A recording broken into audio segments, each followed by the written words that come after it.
Bueno, yo sé que el público va a disfrutar, es decir, uno de los temas favoritos de Cao, que es el presupuesto del condado. Tenemos a René García, comisionado del condado Miami-Dade. Muchísimas gracias, un gustazo tenerlo por acá y discutir de este tema tan complicado, ¿no? De que el condado, y lo he dicho aquí muchas veces, como todos los gobiernos son más ricos que nunca, el condado tiene más dinero que nunca porque los precios de la propiedad han subido, el amillaramiento subió, yo creo que casi 13,000 o alrededor de 13,000 millones de dólares de presupuesto, y sin embargo la alcaldesa nos sorprende con la noticia de que no le alcanzó 400 millones de dólares de déficit, y esa es mi primera pregunta, ¿no? ¿Por qué? ¿Qué pasó ahí? Bueno, estamos tratando de averiguar qué es lo que pasó, ¿no? Pero la realidad es que sí, mira, tenemos un presupuesto de 13,000 millones de dólares. Siempre te digo que con esa cantidad de dinero que le está entrando al condado no es para que tuviéramos los problemas que tenemos hoy en día. El problema con el agua alcantarillado, el problema con la basura, el problema con las carreteras. No hay ninguna razón con el dinero que le está entrando a esta comunidad que nosotros tengamos esos problemas. Ahora sí, un presupuesto que presenta la alcaldesa, siempre el presupuesto es cuál es el enfoque que ellos tienen, porque la alcaldesa presenta un presupuesto y la comisión lo aprueba. Entonces un presupuesto siempre, igual que hace el gobernador en Tallahassee, el gobernador presenta su presupuesto y la legislatura lo aprueba, y entonces el gobernador tiene la potestad de vetarlo. Aquí pasa igual, que ella tiene la potestad de vetar el presupuesto entero, pero es el poder que tiene. Ahora, son los valores que uno impone. ¿Cuáles son los valores que ella está imponiendo en estos momentos? Cuando vemos que ha recortado las artes y cultura, ha recortado los parques, ha recortado las organizaciones no lucrativas, y después dice que ella es un social worker, una trabajadora social, y después está cortando todos los servicios sociales de esta comunidad. Y te digo, yo soy partidario de asegurar que si vamos a estar dándole dinero a los servicios sociales de esta comunidad, asegurar que esos servicios sociales sean servicios sociales que tengan interés del nivel condado y no para ayudar una comunidad sobre la otra.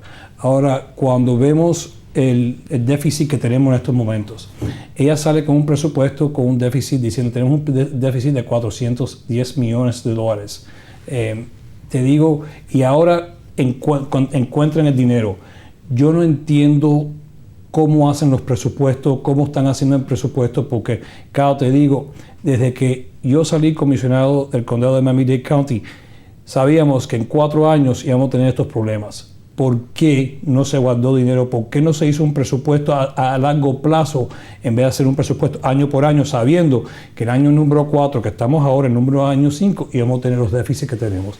Yo creo que una falta de administración y no tener las personas capaces alrededor de ella que pueden ayudarlos con estos presupuestos. Esteban Bobo, en una entrevista que yo le estaba haciendo cuando era comisionado, dijo que algunos creían que los gobiernos eran una ONG y que eso, una organización no gubernamental dedicada a la caridad pública, y que ese no es el objetivo de un gobierno municipal o un gobierno condal. Pero yo quiero empezar por el principio. El tasador de la ciudad, Pedro García, le propuso a ustedes,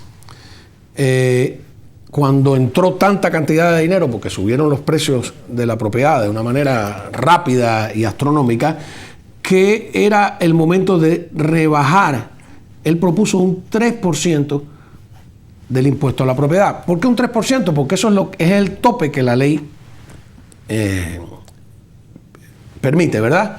La alcaldesa, y yo cuando dice la alcaldesa interpreto que ustedes también, me disculpa, nos dice que ella ha rebajado un 1% del impuesto a la propiedad, pero eso es falso, porque lo que hizo fue que nos aumentó un 2% del impuesto a la propiedad. O sea, es una frase engañosa, como si fuéramos tontos, y aquí mi pregunta es, porque yo le digo al tasador, y el tasador me dice, bueno, son los comisionados, ¿usted aprobó ese aumento del 2%? No son todos los comisionados. Había en esa época, cuando estaba Pedro García de tasador, nosotros, mira, la otra comisionada que luchó para el 3% de la reducción esa que estaba promoviendo él, fui yo y Raquel Regalado en ese entonces. Desgraciadamente no pudimos lograr los votos para llegar a esa meta y por eso se quedó en el 1%. Y sí, ella puede decir que redujo el amirallamiento o redujo los impuestos por 1%, pero en sí el aumento de las propiedades de las casas en ese entonces era más de que la reducción. Entonces todo el mundo, aunque vio un porcentaje de rebaja, vio un pequeño incremento que yo creo que es lo que hacen los políticos, de tratar de engañar o no decir 100% la verdad. Y por eso yo siempre he luchado y pienso que el dinero del contribuyente siempre está mejor en el bolsillo del contribuyente que en el bolsillo del gobierno, porque el gobierno siempre va a buscar la manera de utilizar ese dinero en maneras que no siempre van a beneficiar al pueblo. Y por eso, Cao, es algo que yo siempre he estado luchando desde que estaba en Tallahassee, pero ahora más en la Comisión del Condado, porque es una gran diferencia de cómo se hacen los presupuestos, un presupuesto estatal igual que se hace un presupuesto condal. Y desgraciadamente este presupuesto, y no es algo que viene desde ahora, porque me gustaría tirarle más a la alcaldesa ahora, pero vamos a hablar en par y hablar la verdad. Por 20, 30 años nosotros en este condado no tenemos un presupuesto detallado línea por línea. Si se hace en Tallahassee un presupuesto línea por línea, el gobierno estatal que se lo hace de una manera detallada para que todo el mundo sepa exactamente dónde se está gastando cada kilo y los ingresos que tiene y los gastos que tienen. ¿Por qué aquí en esta comunidad no lo hacen? Y lo digo que no lo hacen porque muchos tienen proyectos escondidos, pienso yo, en el presupuesto, porque no hay ninguna otra razón que no le podemos dar un presupuesto detallado a los residentes de esta comunidad para que sepan exactamente dónde cada centavo se está gastando. Y por eso yo sigo abogando y luchando para asegurar que eso se dé a la luz pública, y es la única manera de tener un gobierno transparente, Cabo. A ver, para que haya transparencia hay que hablar con sinceridad, ¿no? Yo tuve a la alcaldesa en una entrevista, saqué el presupuesto de la propia página del condado, me dio la impresión que ella no conocía su presupuesto, tenía varios asesores, se puso nerviosa, no entendía, se quejó de que si hice preguntas, que sé yo.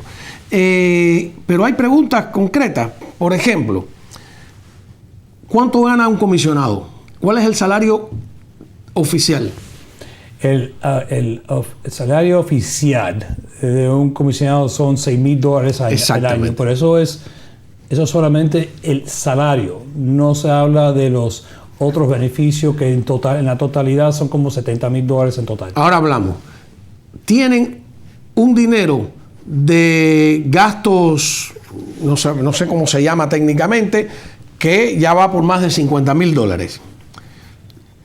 Lo que me llama la atención y no sé cuál es la cifra exacta, ¿no? De dinero administrativo, ¿cuál sería el nombre que tiene ese dinero? No, un dinero administrativo. Un dinero administrativo, ¿verdad? O dinero de operación de la oficina. Ajá. No sé, bueno, la operación de la oficina es una cosa. Yo hablo de dinero... De salario, que está ahí. Ajá, dinero administrativo. Que ustedes pueden coger cash y no tienen que dar un solo recibo de dónde lo gastaron. ¿Le parece bien eso? No. Yo creo que siempre se debe decir dónde se están utilizando los dineros y cómo se están gastando esos dineros. Esa es la transparencia que yo siempre vengo buscando.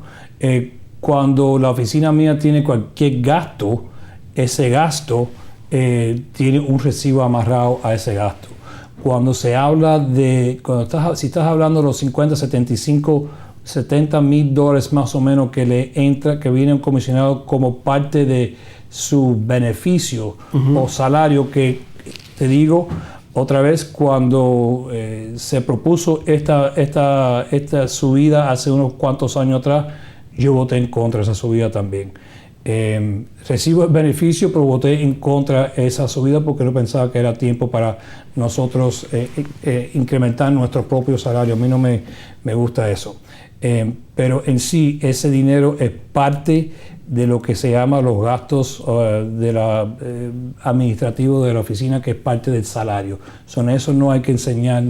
Por eso digo, pero ¿le parece bien eso? O sea, qué maravilla, me encantaría estar en un trabajo donde yo pueda gastarme $70,000 y no tener que explicar dónde me los gasté, y que además los pueda cobrar anticipadamente. Pero no es mensualmente que eso se le da a los comisionados. Es mensualmente que se le da a los comisionados.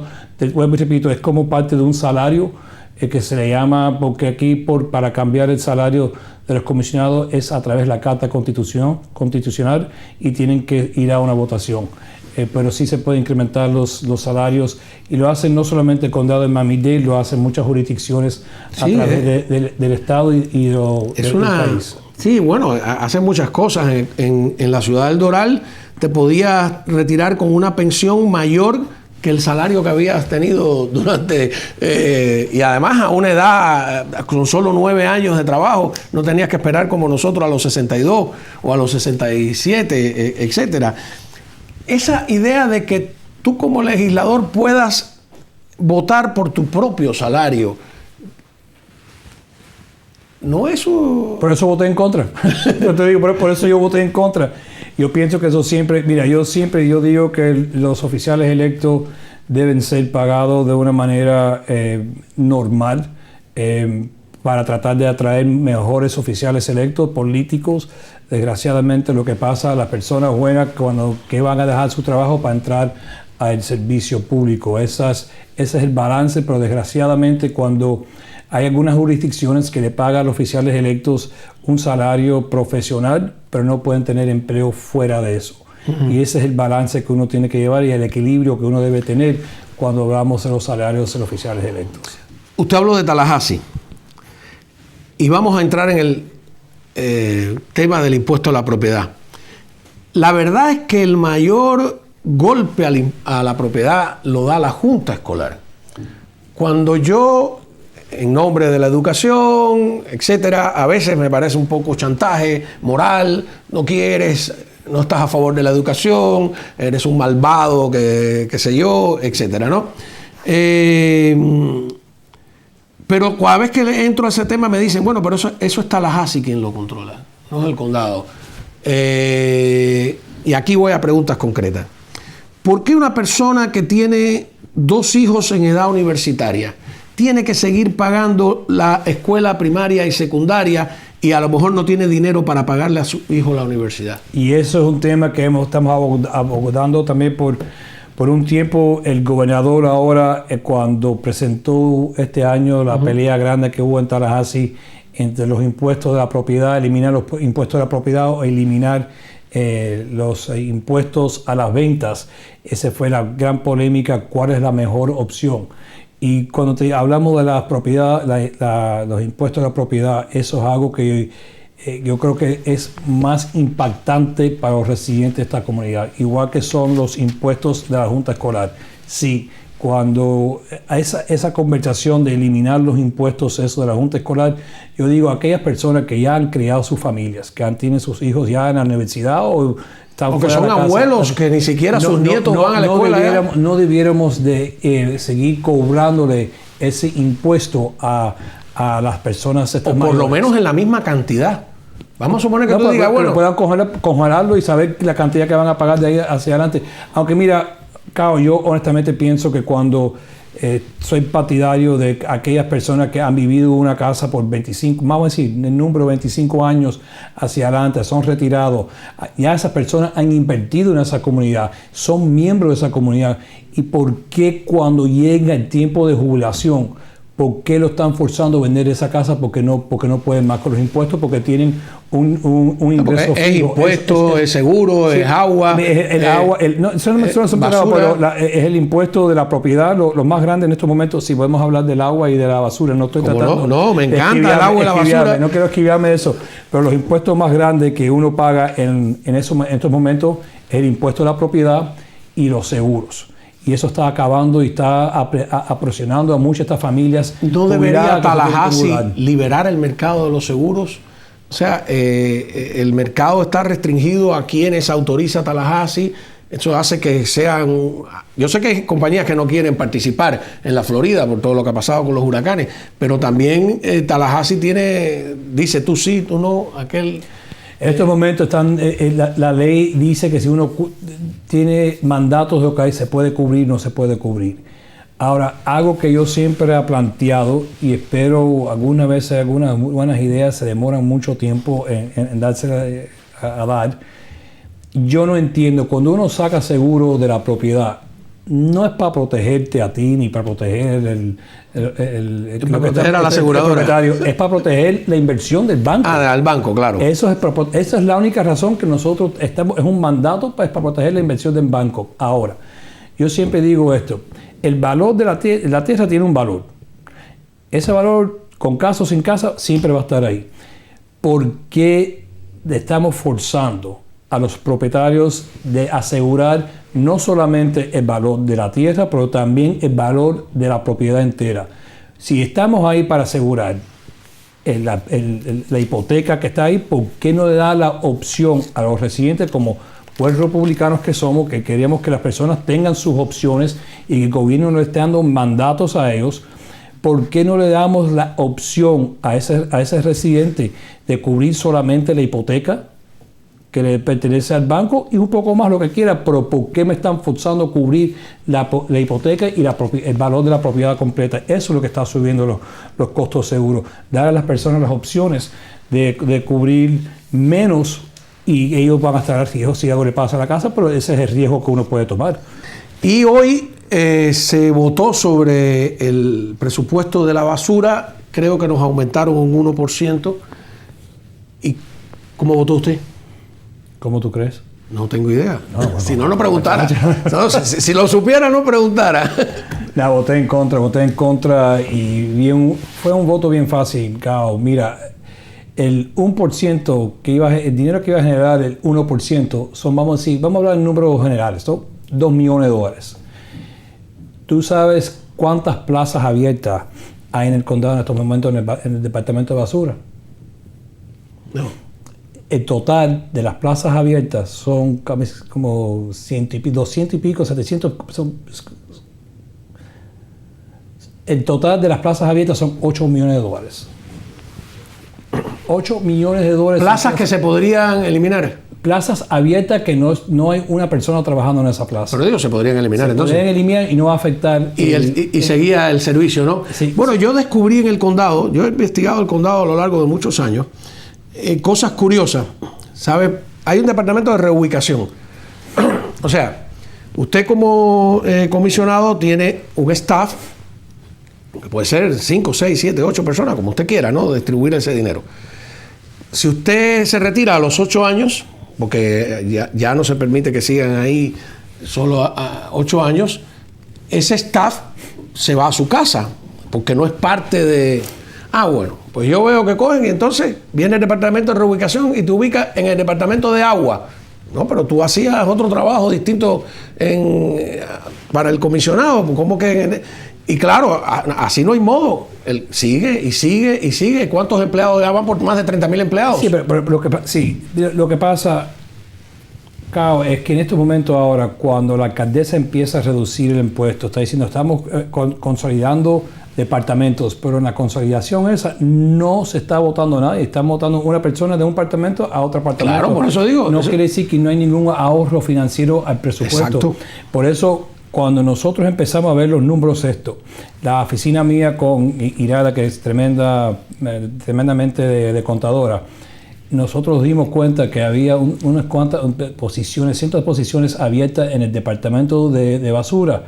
Y cuando yo le hago la pregunta hoy a la directora, que mira, la directora es buenísima persona, está tratando de hacer la mejor labor que puede hacer con los amarres que tiene de la administración. Eso no quiero criticarla a ella porque está tratando de hacerlo. Pero cuando yo le pregunto a ella cuántas de estas posiciones han sido abiertas por más de 6 meses sin una persona trabajando ahí, no me pudo dar la respuesta. Ni ella ni nadie en la administración.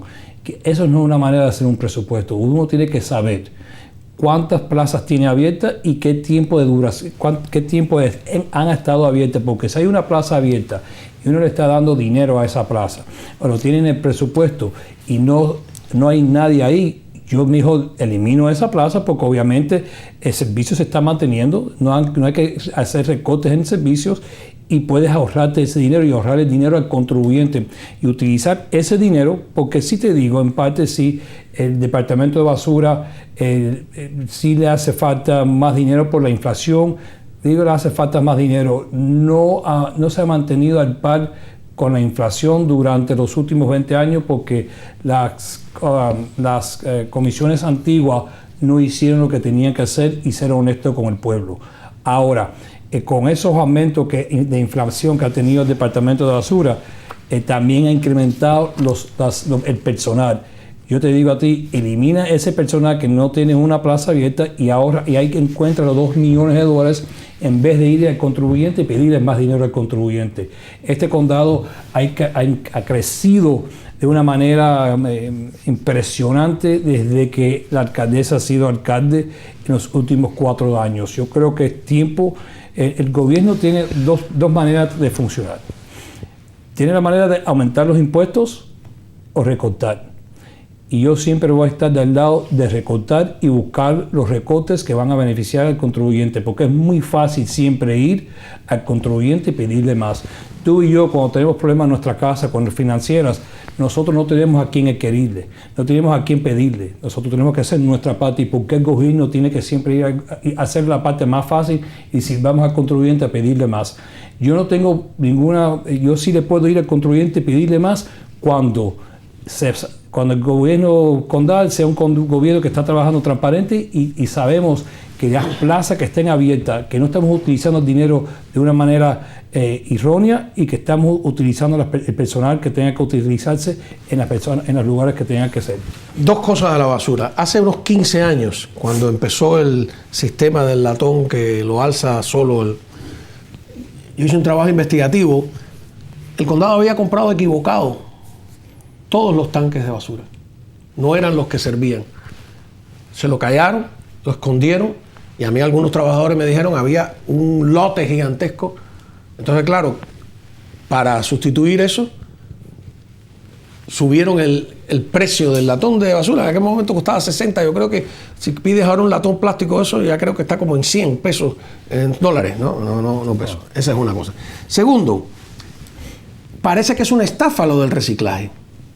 El comisionado, hoy embajador, Kevin Marino Cabrera, incluso propuso eliminar que a mí me parece una medida drástica. Pero es muy simpático salir y yo soy ecologista, yo cuido el ambiente, no sé cuánto, pero yo he pedido 20 veces y nunca nadie me responde. Yo quiero seguir el latón de basura con una cámara. Yo quiero ver qué pasa con mi latón de basura, del reciclaje, a dónde va, cuánto de verdad se recicla. Todo el mundo me da... Dominó, agua dominó, no me deja, no sé cuánto. Entonces yo le pregunto, ¿es verdad que la mayoría del reciclaje no se realiza? Kevin Cabrera, el embajador de Panamá, que era comisionado, él estaba correcto en el tema este. Igual le pasa a la ciudad de Hialeah. Hialeah tuvo el mismo debate hace unos cuantos años cuando Esteban Bobo era alcalde. Y, ¿sabes? En ese entonces tenía más vínculo con la ciudad de Hialeah, puede ver los números día a día lo que estaba pasando en la ciudad de Hialeah por la relación que tenía con Bobo. El reciclaje en estos momentos le está costando más al contribuyente por tener un programa de reciclaje para que se sientan bien de lo que está haciendo para el medio ambiente. Para que se sientan los grupos medioambientalistas. No, pero para que se sienten, pero te digo... Porque a mí, yo no estoy yo a veces me da miedo echar el pomo en el otro, pero alguien me dijo, es lo mismo. No, pero te digo, es que hay que educar el pueblo. Si vamos a tener un sistema de reciclaje, hay que educar el pueblo para que sepan exactamente lo que se puede. Si no puedes echar una caja de pizza sucia. Sí, y los padres míos, eso he dicho a los padres míos, oye, todo lo que estás echando en el reciclaje es, cuando se contamina, lo mandan todo para la basura. Por eso te digo, ¿para qué estamos reciclando? Para que todo el mundo se sienta bien que estamos reciclando, pero no estamos haciendo nada para el medio ambiente. Eso no creo que es una manera de gobernar. Tenemos que ser honestos, por eso te digo, tenemos que ser intelectualmente honestos con el pueblo y decirle, oye, caballero, si vamos a reciclar, esto es lo que cuesta el reciclaje. Y si vamos a reciclar, esto es como se hace el reciclaje. No para tener un programa, para decir que tenemos un programa. Y te digo ahí, Kevin Cabrera, Marino Cabrera estaba correcto. Yo creo que no sé si se llegó a un voto, pero yo estaba 100% con él en ese tema.